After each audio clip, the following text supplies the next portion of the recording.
Tronditjet e çmimeve të energjisë nxisin edhe inflacionin, duke i goditur rënd konsumatorët dhe bizneset. Shprehen analistët, çmimet globale të naftës janë rritur me më shumë se 50%, duke arritur në mbi $110 për fuçi që nga fillimi i luftës.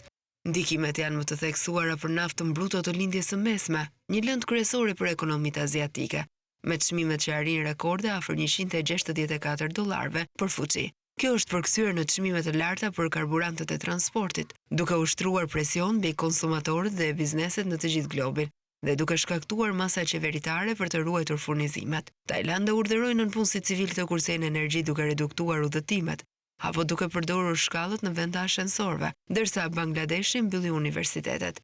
Sri Lanka ka vendosur racionimin e karburantit. Kina ka ndaluar eksportet e karburantit të rafinuar, dhe plani i emergjencës energjetike i qeverisë së Mbretërisë së Bashkuar përfshin një ulje të kufive të shpejtësisë për të kursyer karburantin. Lufta kërcënon gjithashtu furnizimin me ushqim. Ajo ka shkatruar rënd tregjet e plerave kimike, sepse rreth 1/3 e tregtisë globale të plerave kimike zakonisht kalon nëpër ngushticën e Hormuzit dhe tashmë është bllokuar.